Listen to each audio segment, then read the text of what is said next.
So moved, Your Honor. Second. Motion and second. No discussion. Please vote. All council members present voting in the affirmative. Motion carries. Okay, that takes us to item number 27 on the council agenda under special presentations. Look for a motion to consider accepting the 2019 Norfolk Boundary Study in draft version as presented by Joe Johnson with Olson Associates. A motion and second. And Joe, welcome. Good evening, Mayor. Floor is Good evening, yours. Council. Thank Evening. you. Just real quick, go over a couple of different items in there regarding the boundary study. We can dig into things deeper if you want or offline, however you wish to do it. Really, step one is to look at the city of Norfolk, and there's really two laws that come into play. That's one, if you were to annex a piece of property into the city of Norfolk, is it contiguous or adjacent, or is it urban and suburban in nature? So that was our basis points. That's our ground level. That's where we started from. Step two was to take the 2017 comprehensive plan that identified some potential areas for growth of the city of Norfolk. And that kind of split it into a three-tiered system. But as we went through this, the three tiers just became a numbering system after that point. So first tier was location and urban in nature. So if it met those two standards, then we wanted to dig into that more.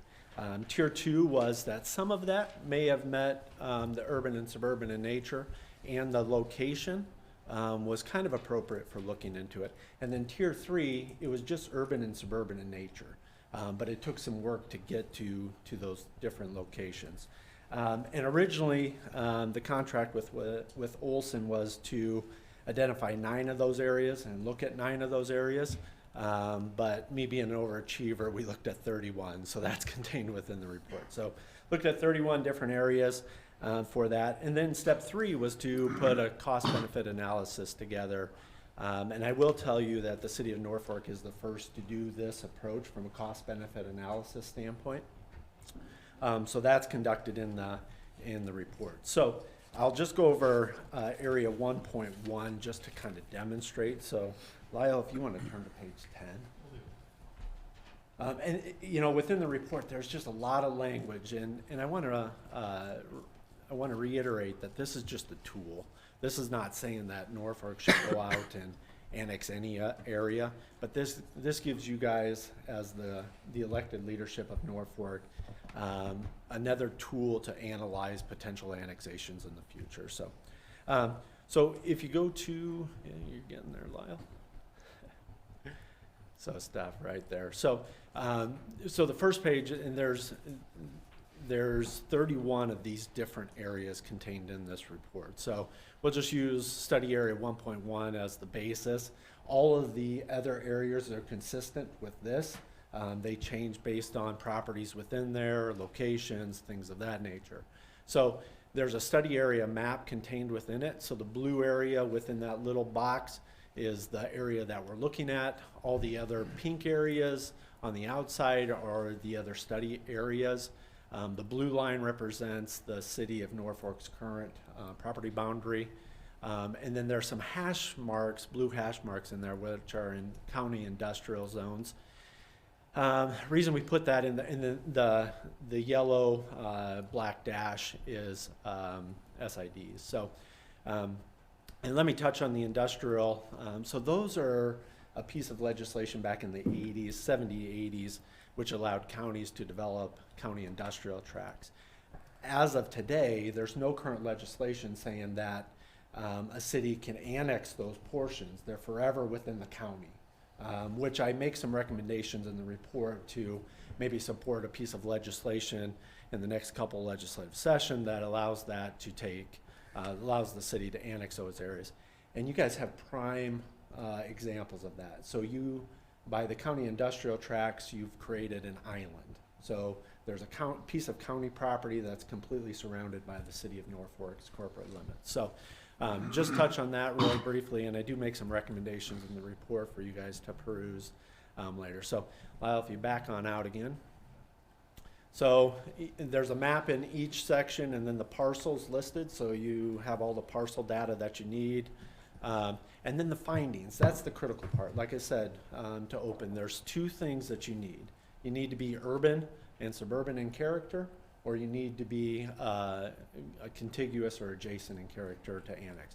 So there's state statutes on both of those, as well as strip annexation. Some of the communities have annexed a road, kind of like a flagpole, and then it reaches out. There's laws and rulings, court rulings regarding that. So, and then next to that is the cost-benefit analysis. So you can see by 1.1, we've put a cost to city services that will be deployed once annexed, and we put a benefit to what the city may capture if annexed. So as you can see in study area 1.1, the benefit is about $650. So that cost benefit analysis. So, and really for fire protection, we drew a circle 2.5 miles around each fire station. That's the current service area. So if the annexation, if the study area was within that 2.5, it's already served. So there will be no cost to serving that in additional. Police services, we looked at that in two different areas actually. We looked at it as an area, so an acreage, and we looked at that based on population.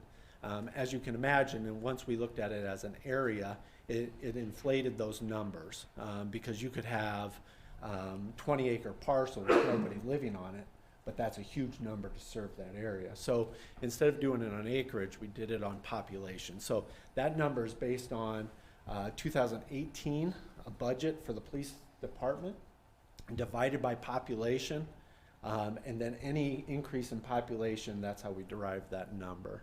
Water, wastewater, and electricity, those are all proprietary functions of the city, meaning they're for profit, and they should serve in that manner, meaning if you deploy water services, that fee to use that water service should cover that cost at the end of the day, just like running a business. Roads, we did that on lane mile, so we broke the roads department budget based on lane mile, and any increase in lane mile, that's how we derive that number. Building regulations, code compliance, library, school, that was all stuff that you guys provide within your ETJ. So you guys are already, the city of Norfolk's already providing that service. So that's the cost. The benefits, obviously, highway allocation funds, property taxes, sales tax, MPPD lease if it's currently outside that area, and if it's on a highway or a state road system, then there's some maintenance agreement dollars that would come back in for that. So if you go to the next page, Lyle, maybe? Not sure what's, Regret. I'm not That's touching it. fine. I haven't. I can kind of wing it from here. So on the next page, there's an overall map, so you can see it in closer proximity, but then it breaks down all of those areas. So roads, parks, buildings, library services, police protection, fire protection, emergency medical services, water, wastewater, and electric. And then there's maps with some of those. For example, the fire protection districts, you can see the 2.5 mile bubble around each fire station, which is the service area, and then the electric service map where you can actually see the electric service as it's currently provided today. So that's in a nutshell. And again, this is a tool. It's not saying that the city of Norfolk ought to go out and annex anything. This is a tool to help you, the city council and mayor, make a decision on what's the best way to grow Norfolk. Yep. I'll take any questions. Thank you, Joe. I think that's an important note to emphasize. This is to start a framework for evaluation of where it might best make sense to adjust our boundaries. And a question I have is, to my knowledge, a boundary study like this has not been done for some time for the city of Norfolk. I don't know if you or staff knows when the last time we've done a comprehensive analysis like this was? I bet never, if I were a betting man. The only other annexation study that was done, to our knowledge, in the state was done in Fremont. Okay. So they're not very common. Usually, mayors and city council just deploy their staff and say, hey, you know, what does this look like? Provide us with some feedback of this area and go from there. So it's on a case-by-case basis, typically how that's done. Right, so we have the benefit now of having that cost-benefit analysis done in several areas around the community Yep. as to where it might make fiscal sense for both the city and the citizen, Yep. which is a big value, I think. Absolutely. Any questions for Joe? I've got a question. Yeah. Somebody read this, well, I read it, but somebody else read it, and I was contacted on a couple things. Just curious on the fire protection district, especially when you get further into the report, you know, for benefit of Lyle over there, if he's even got things hooked up again. Like on 259, it'd be our page, or 263, it's like 3.11 and 3.12.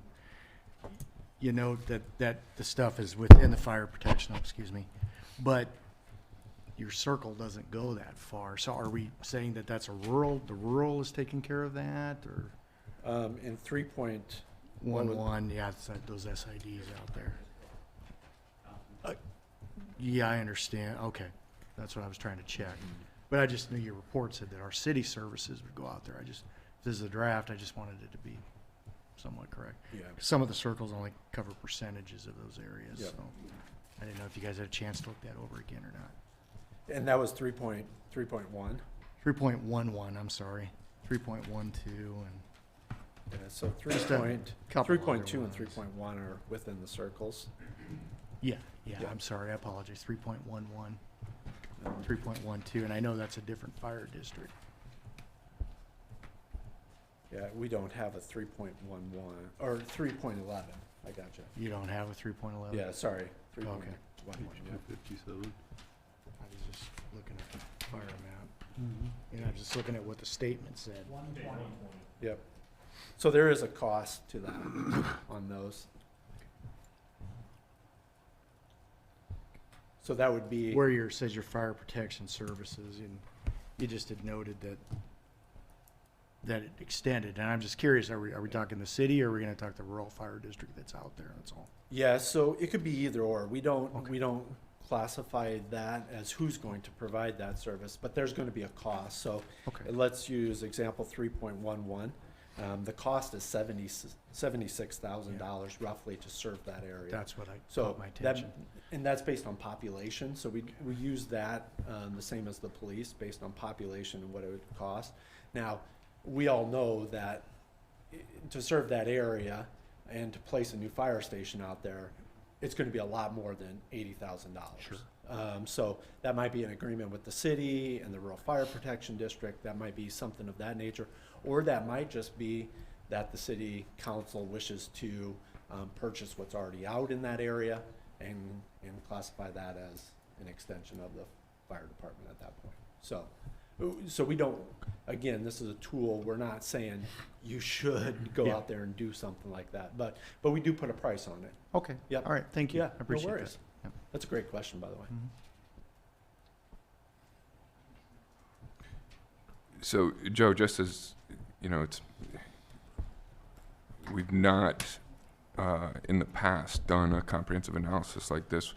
It's also been some time, I think, that we've done annexation in a comprehensive way, meaning that growth that's occurred in recent decades is not necessarily reflected in our city boundaries right now. Is that a fair statement? That's a completely fair statement. Okay, so you looked within the study at 31 different areas, geographic areas around the city. And you mentioned 3 different tiers that you used as categorization for these. Can you tell us, out of those 31 areas, how many fall within the first tier, how many fall within the second tier, within the third Yeah. tier? So on page, I do a quick analysis, summary findings. So on page 8, So you can see where all of those areas lie. And then a quick residential unit count, a quick estimated population growth. So if the city were to annex, that's potentially what the population would grow by. And then acres of land, so you know that the city of Norfolk would grow by that. And then the cost and the benefit is there as well. So, I mean, roughly we have 1, 2, 3, 4, 5, 6, 7, 8 in that kind of tier 1.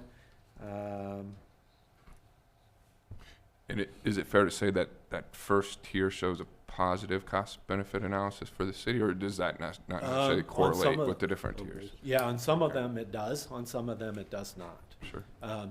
But again, this is a tool, so it may Right. make sense to combine different areas of one for an annexation. Just like it may make sense to annex something that's in tier 1 with something that's in tier 2. It may make sense to do some of that. So I mentioned that in the report, that some of this stuff, it may make sense to do that kind of package approach. Okay. Yep. But that's a quick summary of what you're looking at. So you can gain residential units or the number of residential units, population, acreage, and then the cost benefit analysis. So. Excellent. A lot of information for us to discern here, and again, a valuable tool as we move forward in determining just exactly how it best makes sense to adjust the city's boundaries. Yep. And I will offer that if this is being used as a tool at a later date, and you need some clarification based on what the mayor and city council are looking at, I'd be happy to come back and provide specific clarification on those areas. So, yep.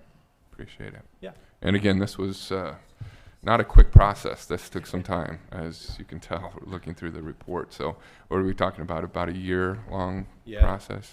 Yeah, Andy and the rest of your guys' team were absolutely fantastic going through the process. Very detailed. So. And there was some citizen input involved in this as well. Right. Yeah. Okay.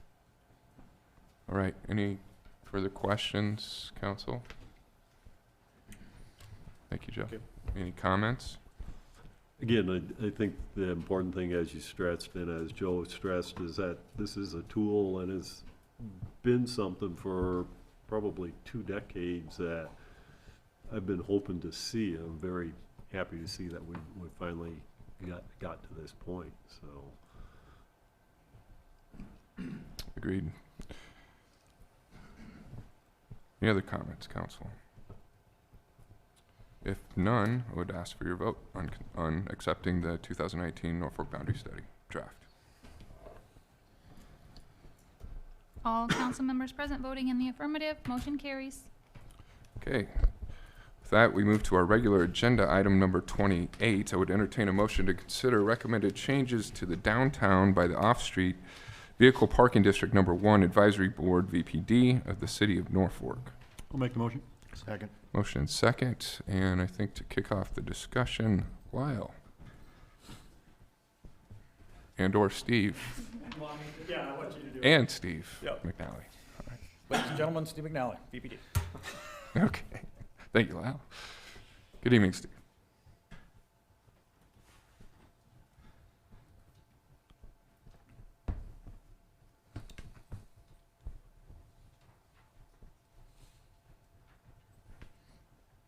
Okay.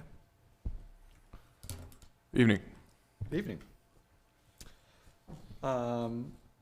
So we put. Steve, you could just tell us your name for the record and your position within. Steve VPD. McNally, Board Member of Vehicle Parking District Number Thank you. 1. Good. So in a nutshell, we spent a lot of time working with fellow downtown business people. A lot of these changes were either requested by a specific landowner or business person, or general consensus on the need for some additional things, and we can go into those in detail if you have questions about them. Then we worked with the city council, had a little subcommittee meeting, and after probably about 6 months, put this together. So with our proposed changes. Okay. And highlights of those, Steve, are there are fee changes involved and proposal to oversell some of the lots, correct? Do you want to touch on those quickly? Correct. Once again, the overselling was kind of by a request of the businesses and the property owners that are using those lots. And in the ones that are oversold are not overfull. It's just people moving in and moving out. And and in speaking with everybody who's actually using the lots, it was evident that we could oversell and still meet the capacity. Sure. Yeah. And Yeah, I think that's supported by analysis I've seen that showed utilization of those lots is not high necessarily, and except for 3 or 4 of the 11 or 12 lots are hopefully only someday, more than 50% hopefully utilized. someday we'll be talking about every lot Right. needing Yes, to be full, exactly. but yeah, just a few right now. Sure. Yeah. Okay. And I will note too, in the lots, most of the lots have some residential and business, regular parking, regular permit parking. And that's also a separate proposal, but I also wanted to note in there that the overselling was not done, no overselling on the residential permits. Sure. Yep. So that's like Good point. if you live there and you got the spot, you're guaranteed the spot. So the overselling is only on the regular permitted lots for employees and business owners who are in and out during the day. Mm-hmm. Okay. Very good. How do they propose to finally mark the residential lots where they won't be marked in? Yeah, so the residential lots, and we've had those for a long time, and they've been marked, and we haven't had a problem with it. But the striping is in blue, and then there's a sign that says from here to here is residential, parking in between the signs. We haven't. I don't know that I've had any issues with abuse of the residential. Usually the ones that we see are people moving cars into the regular permitted lots and leave them there for a while. So Okay. Any questions for Steve? Any other questions?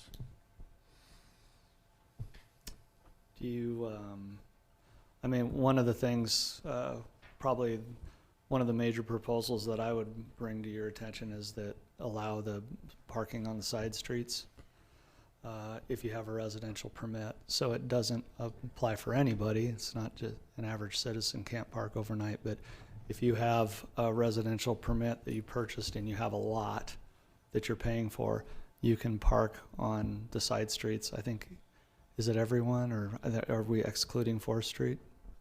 I'm not- Andy or Steve, can you? Is Bring it some all of the clarification side streets, or is it just a few? I think that's in discussion stage. Okay. I don't know that any final I think, determinations. okay, but- so I think our recommendation were the side streets with the exception of 4th Street. Yeah, I know that has been a point of discussion to allow for flexibility of parking downtown, allowing for Right. and creating more off-street park, or I'm Right. sorry, side street parking on the street, and Right, and and it's then further- potentially allowing for overnight parking for Yeah, residential. and this whole users. thing came about because of the increase in demand of residential parking Sure. stalls. Right. And the fact that we could not oversell, and also there were some safety issues, although I believe that the downtown is extremely safe. Just walking a half block to get to your residence when maybe there's side street parking 10 feet from your door. Okay. Yep. We felt like that was something that we could accommodate. And then also part of that meeting with the safety director, those streets will all be part of the emergency snow route too. Yeah. Yeah. So in the event of a snow, that would be, they would need to be gone or towed, Yeah. just like everybody else would follow. And that does reflect a discussion that we had in a council review session of that idea. But just to clarify, the proposed changes before us tonight are overselling lots by certain lots by 20% within the VPD, and a slight fee increase of $65 to $80. Correct. We haven't, and once again, I'm probably one of the major purchasers of the lots, so I'm also a consumer. And even I recognize that what the VPD spends for the parking lot maintenance and the snow removal, that it's a bargain. For 85 would be a bargain. And we're looking to do more incremental steps so that we don't have to do huge increases once every 3 years, you Sure, know, just sure. a few bucks here and there. And as we've had more residential come to downtown, demand for parking has increased, which is reflected by the slight increase in the fees. And I think further discussion to best utilize available parking and create new on-street parking in certain circumstances warranted. But we felt that these two steps right now were warranted. Overselling is pretty common in a lot of downtown districts for lots like these. So I think both proposals are prudent for our consideration tonight. So any other questions for Steve? All right, thank you. Thank you. Any comments, council, on the proposal? Hearing no further discussion, please vote. All council members present voting in the affirmative, motion carries. Item number 29, I would look for a motion to consider approval of ordinance number 5644, annexing a tract of land generally located south of Highway 275 and west of South Victory Road. Your Honor, I move consideration of ordinance number 5644. Second. First reading. Motion and second, and Steve, frame us some background on this, please. Mayor and council members, this is an annexation for development of a parcel of ground south of Highway 275, directly west of Victory Road. As a function of policy, we also annex to the other side of the streets and or public right-of-way. And so this does include annexing to the east side of the levee, as well as annexing some additional property, again, right away between Highway 275 and the properties directly south and adjacent to Highway 275. Okay, thanks, Steve. Any questions for Steve on this?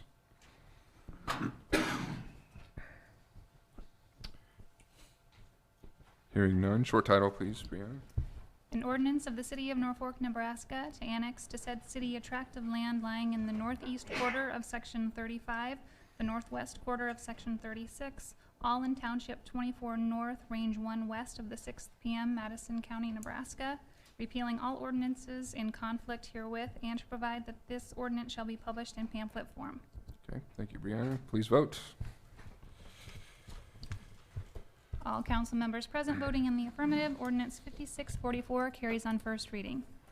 Item 30 would look for a motion to consider approval of change order number 4F with Elkhorn Paving Construction Incorporated for the concrete improvements 2019-1 Prospect Avenue to 27th Street to Ridgeway Avenue and the 1300 block of Monroe Avenue projects, resulting in a net increase of $16,782.67. I'll make the motion. Second that, Your Honor. Motion and second, and again, Steve, some background on this change order, please. Mayor, council members, this is primarily a change order related to the construction, emergency reconstruction of Monroe down by Love's Truck Stop, as well as Prospect from 27th to Ridgeway. And then in addition to that, we did use that contract and the contract prices to do some repair here at City Hall. Generally, the Monroe project is done, and so that is not reflected here. This change order is for a net decrease of $16,782, and I'm sorry, a net increase of $16,782.67 to the overall project. For the Prospect portion of the project, this is a decrease of $27,137.83 for that Prospect portion. And then the repair of the parking lot here at City Hall was a an increase of $43,920.50 for that portion. The repair of the City Hall portion would be covered by general funds, and then the Prospect Avenue itself is covered through CHAF. Very good. Thank you, Steve. Any questions? And this is a final change order as well. Okay. Questions or discussion? Hearing none, please vote. All council members present voting in the affirmative, motion carries. Item 31 would look for a motion to consider authorization for staff to move forward with searching out and purchasing a used forestry truck in accordance with Section 2-110 Formal Contract Procedures I-6 of the City Code, allowing the purchase of used equipment with prior authorization of the council without the necessity of using the formal bid requirements. I'll make the motion, Your Honor. I'll second. Motion and second, and Lyle, some background on this, please. Good evening, Mayor and Council. My name is Lyle Lutt, Risk Manager for the City of Norfolk. This is my esteemed colleague, Pat Mersney, Parks. Back. This is the next step in that ordinance change we talked about in the last 2 meetings for forestry truck for the Parks folks. We use that as an example for the ordinance for the purchase wording change. And so now we're here to officially request the ability to move forward with that purchase. And be delighted to answer any questions you may have specific to that vehicle. Lyle, this was in the budget, correct? That we vote on That this? is correct. Yes, it's in our current budget. Okay.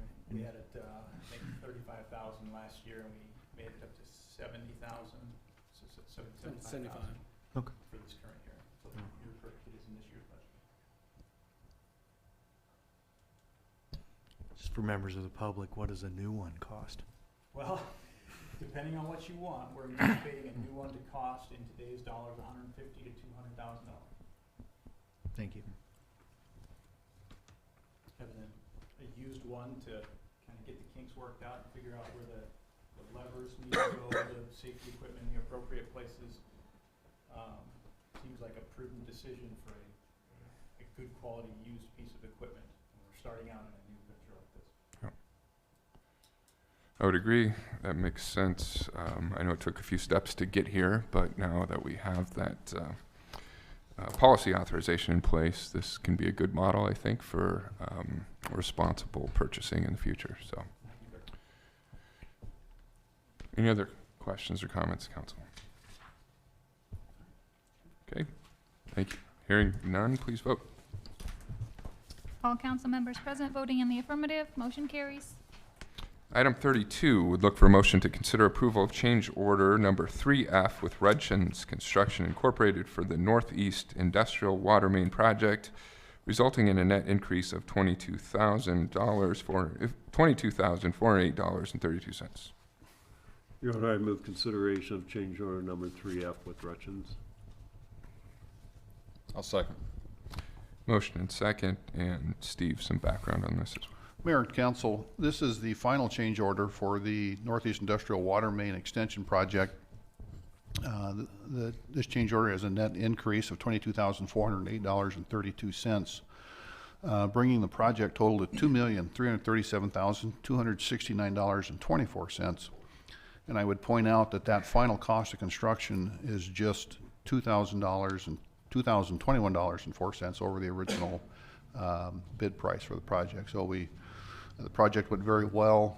We did not see a lot of additional changes. There were certainly increases in quantities and decreases in quantities on the project. This particular change order, the 20-inch water main and the 16-inch water main, we did a change in the bedding requirements for that. And so if you glance through the 160 some bid items that are on there, the majority or the bulk of the changes or the bigger value changes are in those two items. Again, it was really a very good project, and I'd answer any questions you might have. Again, this is final change order. Okay. Thank you, Steve. Any questions? Hearing none, please vote.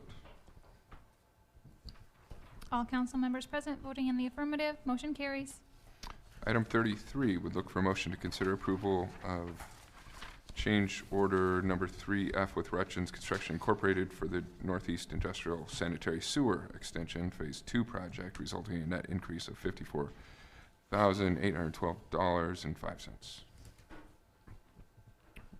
Your Honor, I move consideration of change order number 3F with Rutchins Construction. Second. Motion and second, and Steve, some background on this as well, please. Mayor and Council, this is the final change order for the Northeast Industrial Sanitary Sewer Extension Project, which extended the sewer up along the railroad all the way up into Nucor. It would serve businesses all along that corridor from FlexMag on up, again, all the way up into Nucor. This change order is for $54,812.05. Being the final change order, there are several additions and changes. I would point out the most significant is an increase of $61,000 for additional watering on the project. This project consists of, in total, just short of, or just over, actually, I'm sorry, just over 2 miles of sanitary sewer that was placed. Originally, we had bid anticipating maybe 2,500 linear feet of dewatering on the project. It turned out we had closer to 5,400 linear feet of dewatering on the project. I don't think anybody would deny it was a wetter year than normal. And so that's substantially reflected here in this increase. And again, I would answer any questions related to the project or this change order. Okay, thank you, Steve.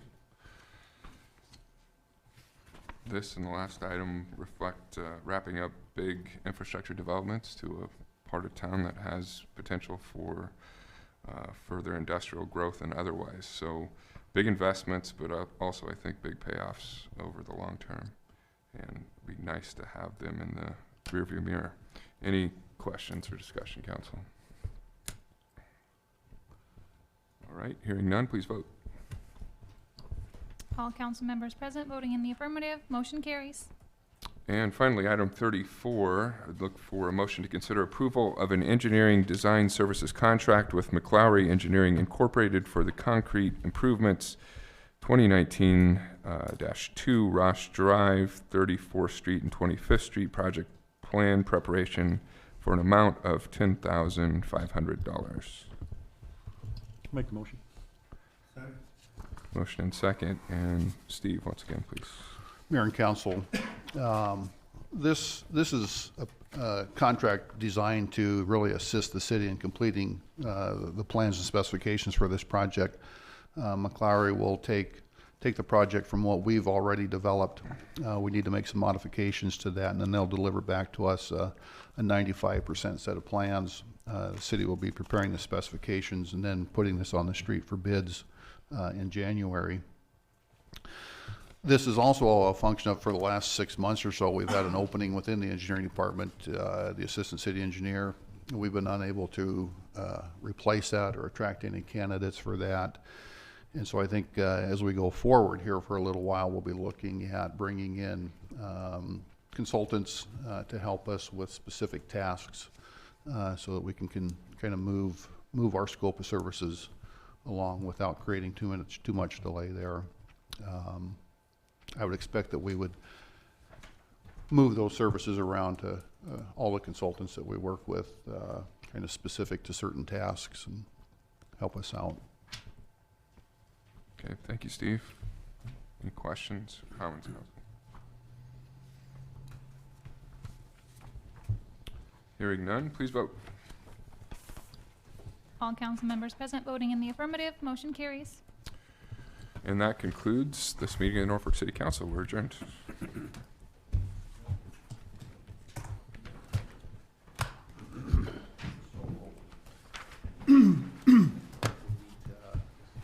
I don't know what happened. I didn't touch it. No, yeah, I don't. That did it. It all switched. I don't know That what did happened. Yeah.